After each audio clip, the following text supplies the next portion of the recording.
The present is the time that is associated with the events perceived directly and in the first time, not as a recollection or a speculation. It is a period of time between the past and the future, and can vary in meaning from being an instant to a day or longer. In radiocarbon dating, the present is defined as AD 1950. It is sometimes represented as a hyperplane in space-time, typically called now. Although modern physics demonstrates that such a hyperplane cannot be defined uniquely for observers in relative motion, the present may also be viewed as a duration, society and religion. Contemporary history describes the historical time frame that is immediately relevant to the present time and is a certain perspective of modern history. General overview: the present is contrasted with the past and the future. Modern physics has not yet been able to explain the perceived aspect of the present, as eliminator of possibilities,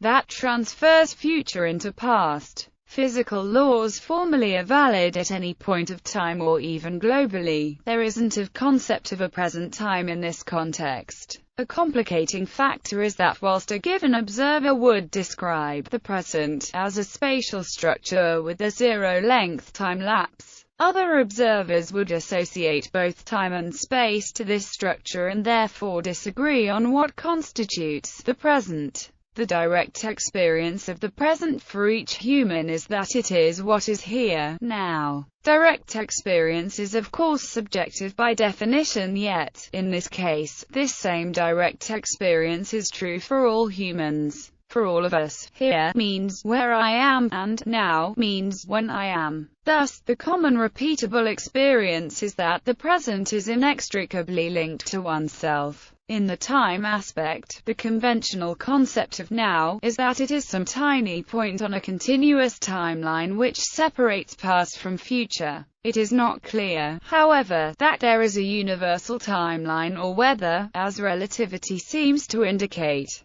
the timeline is inextricably linked to the observer. Thus, is now for one observer the same time as now for another on a universal timeline, assuming a universal timeline exists. Adding to the confusion, in the physics view, there is no demonstrable reason why time should move in any one particular direction. The laws of physics simply are valid at any point in time. They describe events at 1645 yesterday and events at 2045 tomorrow. The idea that time moves isn't contained in these laws, adding substance to the supposition that the timeline view of now may not hold the full picture. The qualities of now, or the present, in the human direct experience are very different from the qualities of past and future available through memory or anticipation. In the human direct experience, now has a certain aliveness, reality and immediacy not present in our concepts of past and future. Indeed, any experience is always happening now, even a reliving of some past event.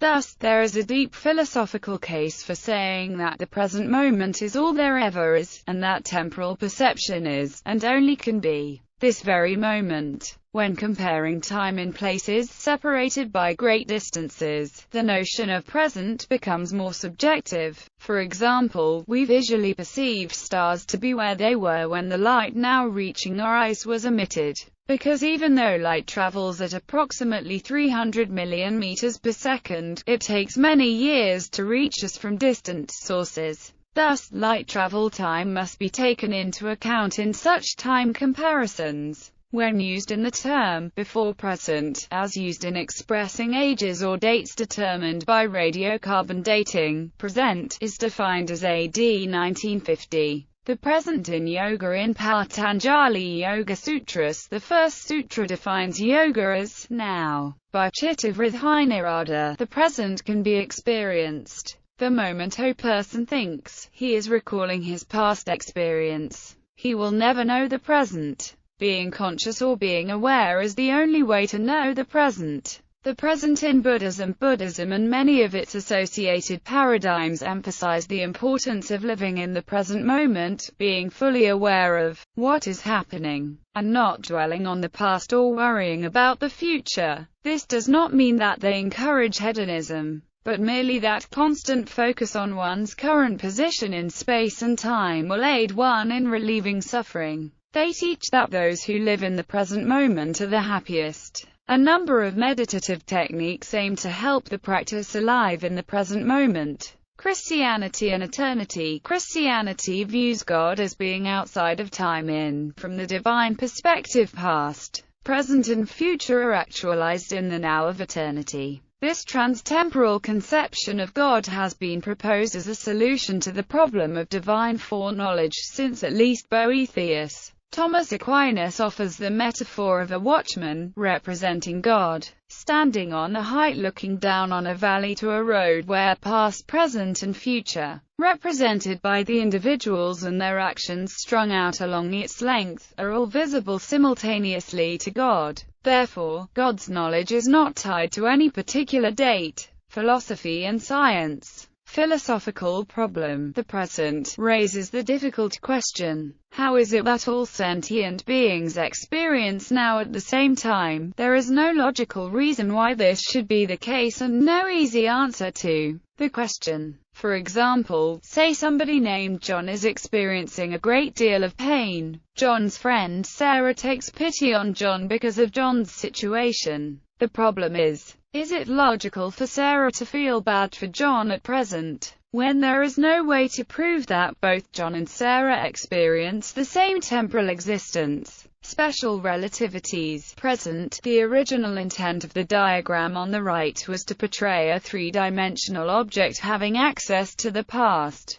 present, and future in the present moment. It follows from Albert Einstein's special theory of relativity that there is no such thing as absolute simultaneity. When care is taken to operationalize the present, it follows that the events that can be labeled as simultaneous with a given event cannot be in direct cause-effect relationship. Such collections of events are perceived differently by different observers. Instead, when focusing on now as the events perceived directly, not as a recollection or a speculation, for a given observer, now takes the form of the observer's past light cone. The light cone of a given event is objectively defined as the collection of events in causal relationship to that event. But each event has a different associated light cone. One has to conclude that in relativistic models of physics there is no place for the present as an absolute element of reality. Einstein phrased this as, people like us, who believe in physics, know that the distinction between past, present, and future is only a stubbornly persistent illusion. Today versus now, today, signifies of day, in a 24-hour interval to signify one stance within the plane of time. This is contrary to now, because now has no definite measure for its own duration. On the graph of space-time, the present can appear to be infinitely small, or account for a large portion of a sequence.